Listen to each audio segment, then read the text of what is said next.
El doctor Poggi es médico especialista en cirugía general y el aparato digestivo. Es fellow en cirugía por la Facultad de Medicina de la Universidad de Harvard en Boston, miembro de la Academia de Ciencias de Nueva York, Asociación Americana del Avance de Ciencia, un montón de cosas. Yo le dije, está sobrecapacitado para esta entrevista. Pero, respecto a cómo es nuestro cerebro desde el punto de vista de la medicina, ¿qué podemos hacer emocionalmente? De cosas que por ahí uno a veces intuitivamente habla, pero no puede bien conocer cómo se producen, y vos como médico los explicás muy bien. Sí, efectivamente, el cerebro es un órgano que pesa solo 1,2 kg, pero tiene un montón de secretos. Y curiosamente, muchos de los descubrimientos que se han hecho en el mundo de la ciencia no llegan a la sociedad. Y podrían ayudar tanto a la hora de conocernos y a la hora de comprendernos, entender por qué a veces nos enfadamos, por qué a veces nos desesperanzamos, por qué a veces nos agobiamos. Y lo que intento, de alguna manera, es traer esa investigación que hay en el mundo de la neurociencia, sobre todo en la neurociencia afectiva, para que cualquier persona pueda encontrar claves para gestionar mucho mejor su vida. Ahora, vos te especializabas más en el aparato digestivo. ¿Cómo llegaste al cerebro? Desde muy pequeñito yo tenía pasión por las neurociencias, y aunque la cirugía general del aparato digestivo fue mi campo, digamos, de trabajo a lo largo de 26 años, siempre estuve conectado con los temas del cerebro. De hecho, dediqué 2 años de mi vida a trabajar en un instituto de neurociencias y he estado constantemente conectado con las neurociencias. Tengamos en cuenta, Andy, que muchas de nuestras emociones tienen un reflejo inmediato en el tubo digestivo. Hay una cosa que se llama la intuición, la inteligencia intuitiva, a la que se le da muchísimo valor, y que, si nos paramos un momentito a pensar, es esa sensación, los ingleses, los americanos dicen I feel in the guts, como que lo siento en las tripas, esa sensación que tienes, y es porque uno de los mapas de los sentimientos más importantes del cerebro, que se llama la ínsula de Ryle, está recogiendo constantemente información del tubo digestivo. Pará, porque eso ya me interesa, porque la otra vez habíamos hablado con un cardiólogo diciendo, cuando vos estás mal del corazón porque, no sé, te deja alguien, es como una angustia, y si había algo más literal o poético, o había una realidad. Vos decís que cuando uno, esa cosa de la entraña que la sentís, tiene una explicación real, no es algo poético. El nudo en el estómago. El nudo en el Exacto. estómago, la angustia que se te cierra el estómago, que no querés comer. Exacto. Lo que dijo ese cardiólogo es absolutamente así. Se han identificado 3 cerebros. El que es más conocido, el que está en la cavidad, en el interior de la cavidad craneal, es uno. Luego hay un cerebro en el corazón y hay un cerebro en el tubo digestivo. Para que te hagas una idea, la hormona más importante en los estados de serenidad, de calma, que es la serotonina, el 90% de la serotonina se produce en el tubo digestivo. Esto podría explicar muchas veces por qué cuando una persona está nerviosa y come algo, pues también tiene esa sensación de calma. Esos cerebros, esos 3 cerebros... El chocolate. El chocolate, exactamente. Aparte que el chocolate facilita la generación de un neurotransmisor, pues que hace, entre otras cosas, que nos sea más difícil dormirnos y ayuda a estar alerta. Esos 3 cerebros en principio han de estar conectados, y están conectados. Lo que pasa es que a veces se independizan. Cuando se independiza el cerebro del tubo digestivo, la persona tiene un montón de incomodidades, lo que se llama el colon irritable, espasmos, alteraciones en la digestión. Y muchas veces, desde el punto de vista de la medicina, hay opciones muy pobres para que esa persona tenga menos dolencias. Sin embargo, cuando esa persona reduce su ansiedad, cuando esa persona ve la vida con más ilusión, con frecuencia y de forma natural, aunque pueda llevar un tiempo, ese tubo digestivo vuelve a sincronizarse, por decirlo de alguna manera, con lo que es el tejido cerebral fundamental en el interior de la cavidad craneana. Pero ¿quién manda a quién? Es una gran pregunta. Cuando el tubo digestivo se independiza, quien manda en los asuntos del tubo digestivo es el cerebro del tubo digestivo. Y el otro, aunque tú digas, yo quiero estar bien, no sucede. El plexo de Meissner y Auerbach, que son lo que constituyen el cerebro del tubo digestivo, deciden ir por su cuenta, se convierten en rebeldes y generan todo tipo de alteraciones, incluso afectan, como todos sabemos... ¿Y cómo hago? Pero tengo que comer mejor, si no quiero ni comer, si tengo una angustia. ¿Cómo hago para hablarle a ese cerebro? Bueno, si quieres te cuento una historia que yo viví hace tiempo, muy interesante. Vino una mujer a mi consulta, una señora de unos 50 años de edad, que se llamaba Margarita y que trabajaba en fusiones y adquisiciones. Y era la primera vez que iba a mi consulta, llevaba un sobre lleno de pruebas, me miró y me dijo, doctor, no puedo más. Me duele tanto el estómago. Le digo, siéntese, siéntese. Cuénteme. Dice, llevo 3 años con unos dolores digestivos horribles. Me han hecho de todo, endoscopias, me han dado papilla con radiografías, estoy con omeprazol, que estaba con 40 miligramos, dosis máxima, y no se me quita.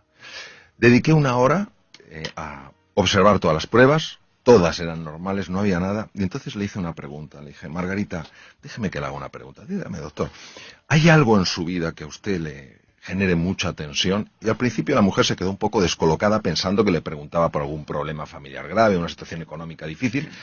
No, doctor, en mi vida pues todo va bien. Digo, no, pero yo le hablo de algo sencillo, pero que le ocurra todos los días y le genere mucha tensión. Y la mujer se quedó así callada, me miró y me dijo, ya lo sé, doctor. Digo, ¿qué es? Es mi jefe, no le aguanto. Yo tengo gastritis.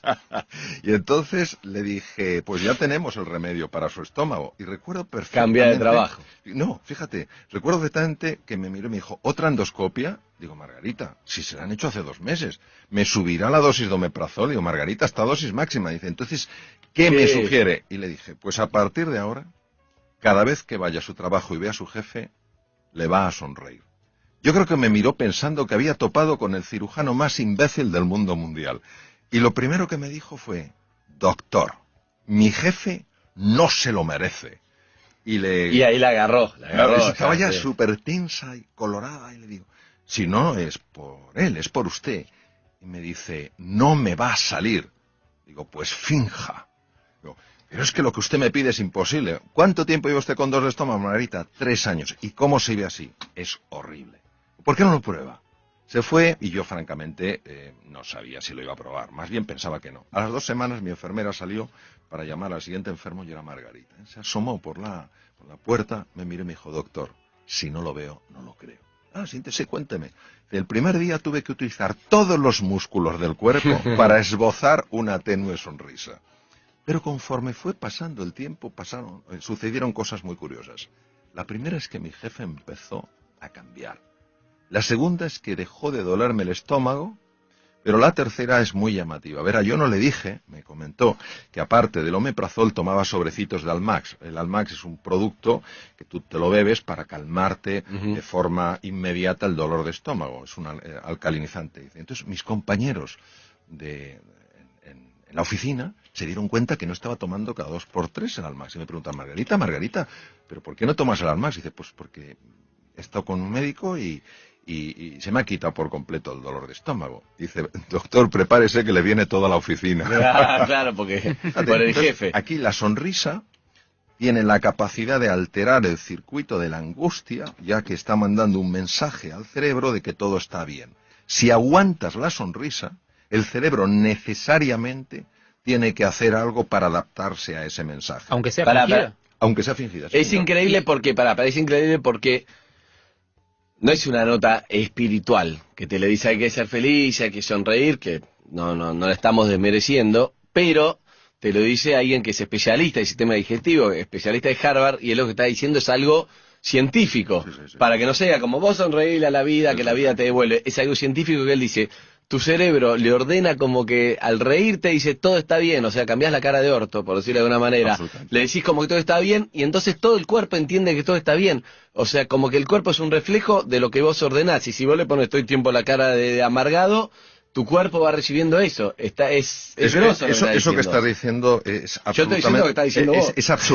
Es absolutamente así. La sonrisa auténtica, respecto a tu pregunta, que la descubrió en 1862 Duchenne, es una sonrisa que no es fingida, en la cual el músculo orbicular del párpado se contrae, es involuntario. Esta es la más potente.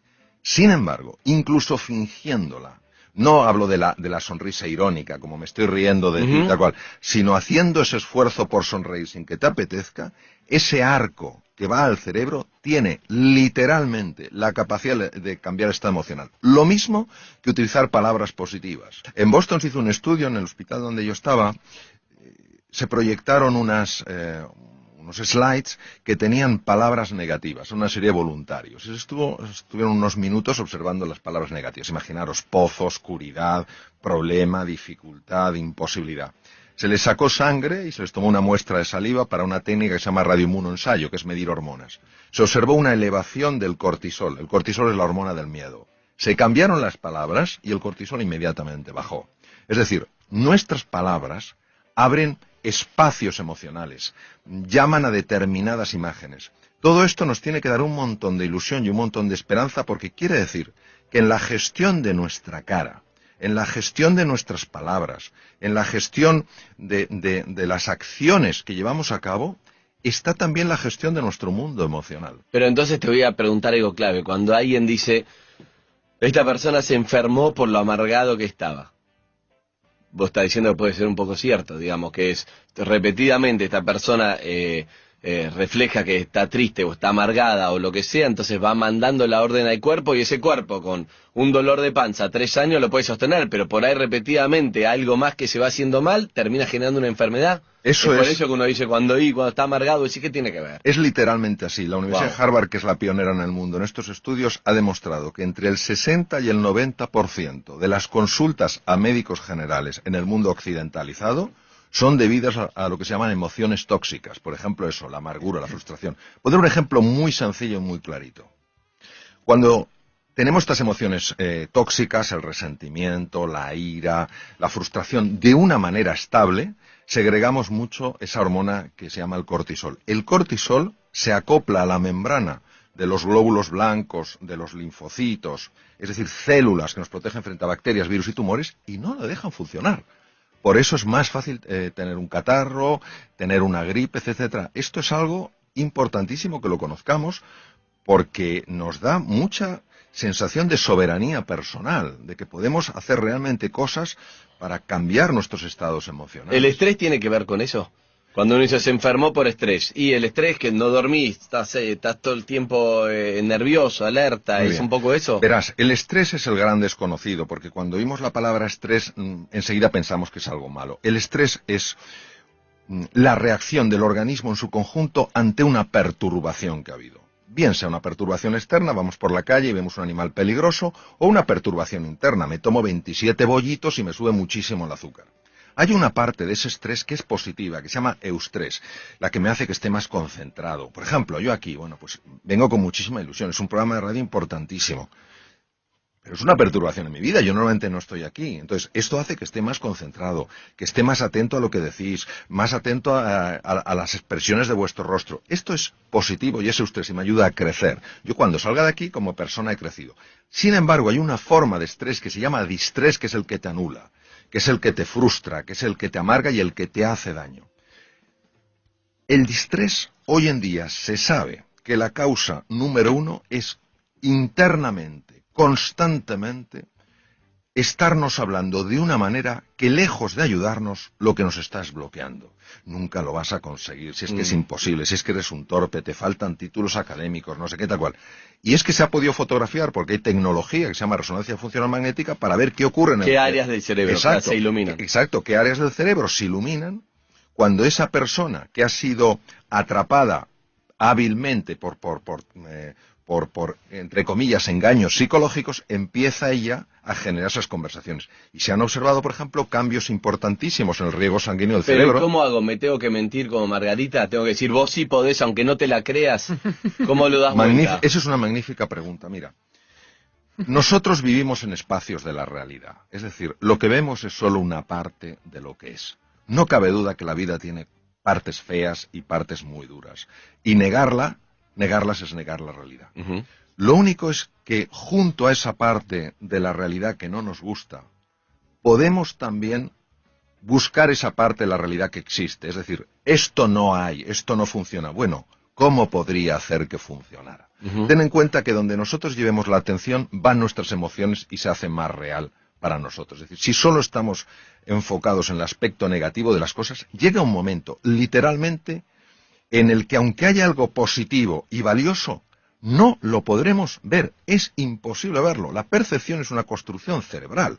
Entonces, si yo estoy filtrando todo lo positivo, al final creeré que vivo en y lo lo crees, negro. y por ahí el otro que está alrededor tuyo te dice, pero mirá, tenés esto y esto, y vos no lo podés ver.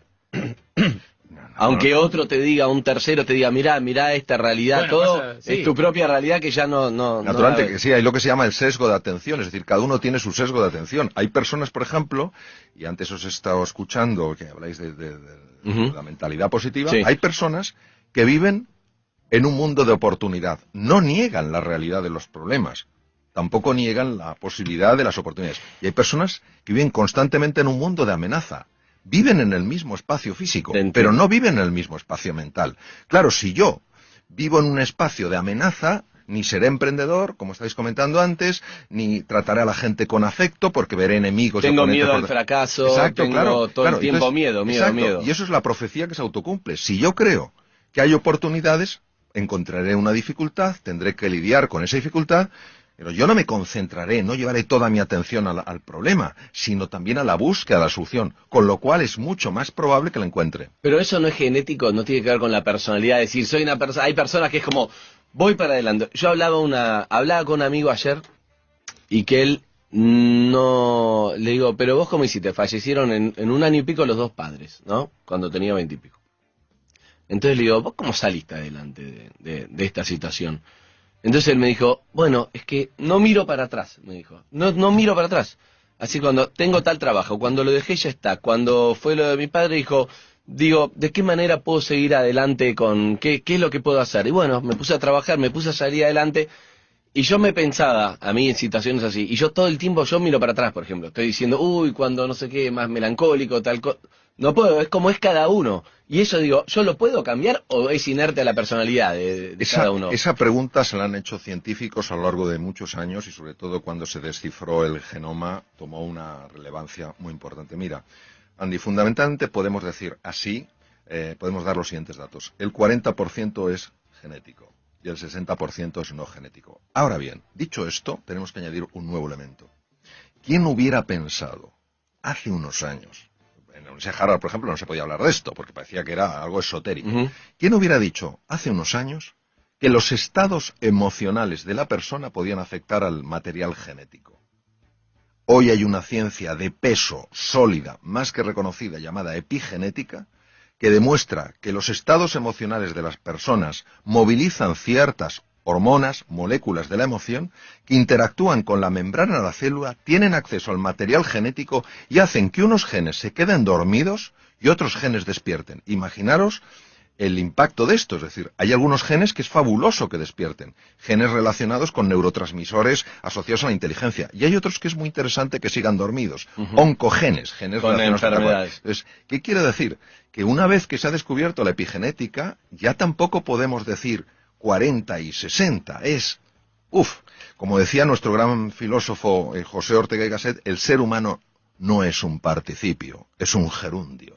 No estamos hechos del todo, sino que nos vamos haciendo. Digo, yo entiendo que uno, forzándose a tener gestos positivos y a pensar en palabras positivas y en hablarse a uno mismo de manera positiva, puede generar ciertos efectos. Mi pregunta es, ¿eso no es muy a corto plazo? Digo, el cerebro en algún momento, así como las cucarachas se adaptan a los nuevos insecticidas, no se aviva de que lo estás queriendo engañar, de que esa sonrisa es falsa, de que en realidad el resentimiento, el sentimiento profundo está más arraigado que lo que esa sonrisa puede remover. Muy bien. Vamos a ver. Lo primero que tenemos que entender es que esto es un proceso. Es decir, no es que una persona finja una sonrisa, estamos hablando que no es una mueca irónica, sino el caso Margarita. No, una sonrisa. Exacto. Sí, sí. Aunque todavía no le salga porque no tiene la emoción ni la simpatía hacia esa persona. Es un proceso. Entonces lo que tenemos que entender es el proceso.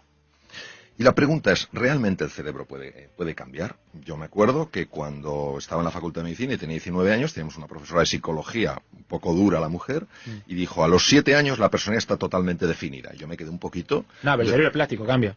Exacto. Entonces, Sí. hoy sabemos que el cerebro es plástico. Entonces, la neuroplasticidad tiene dos componentes. Tiene dos facetas. Uno, la conexión de nuevas neuronas y otro, la generación de nuevas neuronas a partir de células madre. Nosotros podemos generar entre 500 y 1000 neuronas a partir de células madre al día. ¿Qué quiere decir? Quiere decir que cuando nosotros estamos buscando el lado positivo de la vida, sin negar que hay un lado muy duro, muy doloroso y muy desfavorable, estamos cambiando la estructura física del proceso. Para que estamos influenciando sobre para qué van a servir las nuevas neuronas que se crean. Exacto, el nuevo tejido cerebral. Entonces, ten en cuenta que las células madre tienen que viajar 1 milímetro hasta el hipocampo, y ahí en 21 días se han convertido en nuevas neuronas. Estas nuevas neuronas de la memoria y el aprendizaje reestructuran toda nuestra personalidad, porque tienen conexiones a la corteza cerebral.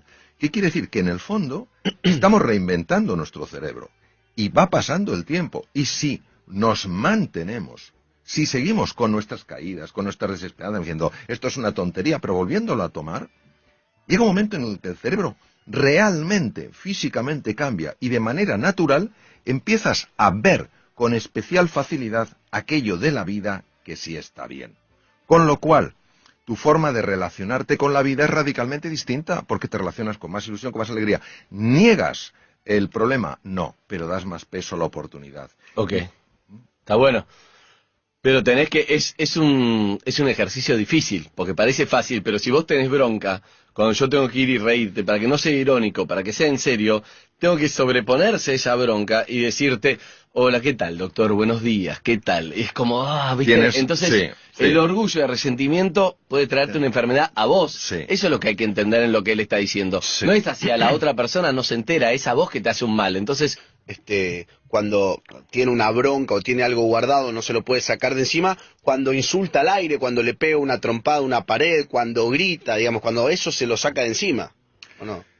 Mira, eso es verdad. La sensación que una persona tiene en esos momentos es de liberación. Lo que se ha visto es que cuando se utiliza con frecuencia ese canal, el tejido cerebral dedicado a la expresión violenta de las cosas aumenta. ¿Qué quiere decir? Quiere decir que hay un camino, y completamente de acuerdo con lo que habéis dicho, esto no es sencillo. Quien pretenda decir que esto eso es humo puro, eso es engaño, y eso es tomar el pelo a la inteligencia de las personas. Es un proceso que requiere un compromiso enorme, y ese compromiso solo llevas a cabo cuando eres consciente, un poco lo que decías tú, Andy, del precio que estás pagando, del precio que has pagado y del precio que vas a seguir pagando en tu vida. Pero que garantizás que funciona, que está comprobado. Sí, quiero decir que... Eso es lo que me importa rescatar.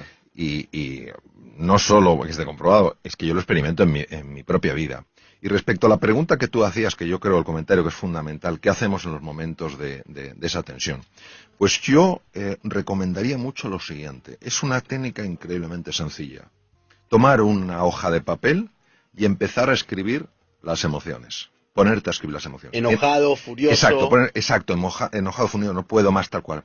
¿Por qué esto es tan potente? Porque la zona anterior izquierda del cerebro, que se llama la zona prefrontal izquierda, es la base de las emociones positivas.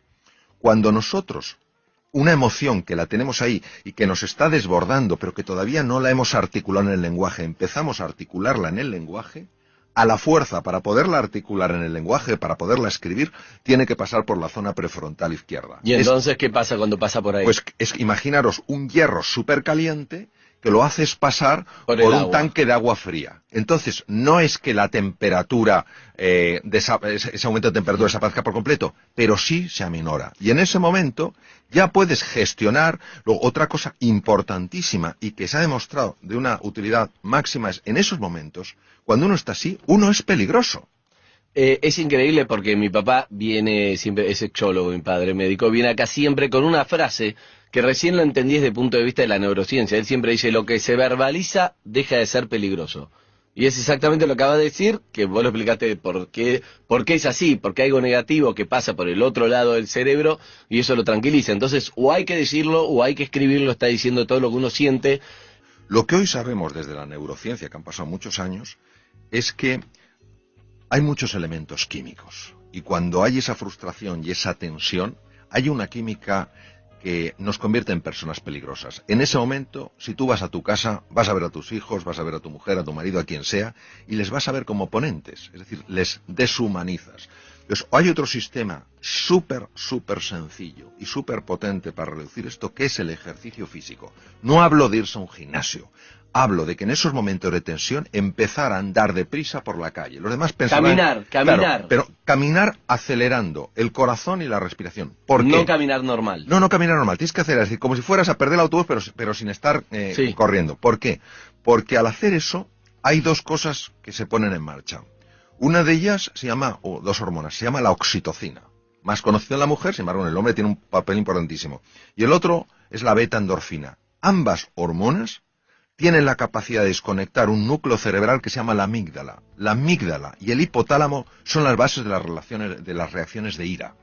Por eso, si un día alguien sale del trabajo y está porque le han hecho la faena, le han maltratado, esos momentos que todos podemos experimentar en nuestra vida, mi propuesta para la evaluación de los radioyentes es que no vaya directamente a su casa. Porque sino que va a contaminar con porque lo va a esa ira contaminar todo. Esa activación produce una contaminación llamada resonancia límbica en todo el mundo, sin darte cuenta, por los gestos, por el tono. Entonces, que se ponga a andar deprisa, entonces produce una... ¿Cuánto tiempo al toque lo va a calmar? Pues mira, si la reacción de ira es intensa, necesita 20 minutos. Si Caminando es menos intensa, rápido. caminando rápido. Entonces, esa aceleración hace que la hormona, la oxitocina, empieza a desconectar la amígdala deja de interactuar con el hipotálamo, que es donde está donde ponía Freud, precisamente el id, la parte más bestia del ser humano, la ponía el hipotálamo, que el hipotálamo tiene el tamaño guisante, pero manda lo que no se sabe. Entonces, la amígdala desconecta el hipotálamo porque a su vez ha sido desconectada por la oxitocina. Y te hago una pregunta para entender un poco esa bronca, porque lo mismo que en otro momento, suponete que mi jefe me maltrató. Hay días que no te hace nada y un día que se me activaron los cables y tengo una bronca que es la que vos decís. ¿De qué depende eso? Depende. ¿Qué es lo que se produce ahí? Es una pregunta importantísima. Depende de cómo yo evalúe en ese momento lo que está pasando. Vamos a ver. Hay hechos que son objetivos. Es decir, si a mí se me cae la botella aquí, todo el mundo lo ve, es decir, a mí se ha caído la botella. Pero hay hechos que hay un elemento que es subjetivo. Se cae la botella y yo mismo me digo, qué torpe soy. Eso es lo que genera todo el daño. Entonces, muchas veces, cuando somos hipersensibles a comentarios de los demás y nos enfadamos, es porque previamente nuestro diálogo interior nos ha estado poniendo la cabeza como una jaula de grillos. Lo que pasa es que como actúa a nivel inconsciente, nosotros no nos podemos... damos cuenta exacto, y surge en ese momento. Exacto, no lo podemos oír, sí lo podemos sentir. Y hay que escribir entonces, todo el tiempo. Es importantísimo, es decir, es sencillo.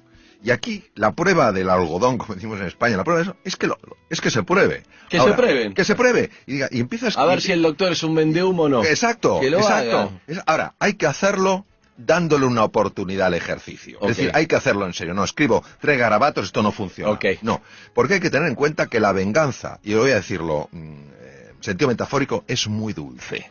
Okay. Ya es muy atractivo decir, este se va a enterar.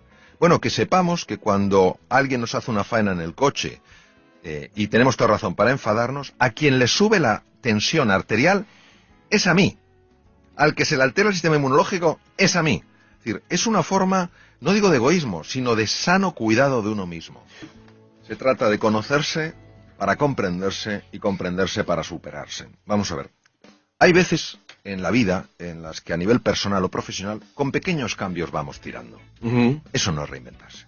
Okay. Pero hay veces que a nivel profesional o personal tenemos que hacer cambios radicales, transformaciones profundas. Y en ese momento necesitamos aflorar de nuestro interior talentos, capacidades que no sabemos que tenemos y que son esenciales para dar ese paso. Es en medio de la noche, cruzando el desierto, saliendo plenamente de la zona de confort, de nuestra zona conocida, de nuestro status quo, cuando descubrimos verdaderamente la realidad de quiénes somos. La reinvención no quiere decir que te tengas que cambiar convertir en una persona distinta. Eres fantástico con quien eres. La reinvención es una invitación para que tu forma de ser y de estar en el mundo pueda traerte de la vida mucho más de eso que a ti te ilusiona. ¿Y cómo conozco qué herramientas tengo que no sé que las tengo? ¿Cómo las conozco?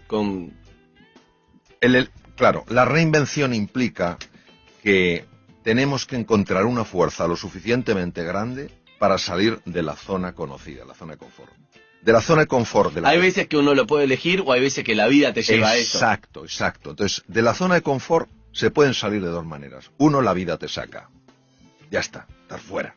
Con lo cual, no tienes más remedio que ponerte en marcha. Y otras veces, cuando tú escuchas algo, lees algo, ves algo que te inspira para darte cuenta de que hay algo más grande que eso que tú estás viviendo. Y entonces, desde la fe, es decir, desde el convencimiento de que hay un mundo mucho más ilusionante el que puedes vivir, das el paso.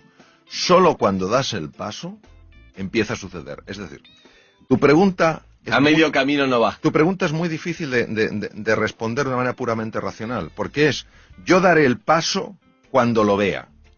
La respuesta es, nunca lo verás si antes no das el paso. Correcto. Hay que ir al vacío, es el famoso vacío. Eso es. Ir al vacío, no hay ninguna garantía, no sé, mandarse. Pero es difícil, porque uno como que no podés. Claro, como cuando sos nene no podés dejar de andar con rueditas, cuando tenés que tirarte una pilita, un trampolín y te da miedo, ese vacío es difícil, doctor. Bueno, ¿cuáles serían tus 5 conceptos, 3, lo que quieras de resumen de todo lo que hablamos, digamos, para llevarme a conclusiones? Yo haría una conclusión muy sencilla. Es que la pregunta no es si podemos ser más felices en la vida o si podemos cambiar. La pregunta es si estamos dispuestos a hacer lo necesario para ser más felices y para cambiar. Es decir, si estamos dispuestos a aguantar inseguridades e incomodidades para descubrir realmente la grandeza que está en todos nosotros. O sea que eso es una decisión. Es una resolución. Eso sí, algo tenés que hacer. Tenés que decidirlo. Es una resolución. Si no, no va a pasar. Es una resolución, una decisión radical, firme. Doctor, te agradezco un montón, la verdad que un placer esta charla. Creo que la capacidad tenemos todos la misma. Con más temple, menos temple, más personalidad, pero la capacidad la tenemos. Todos tenemos la capacidad, sin duda ninguna.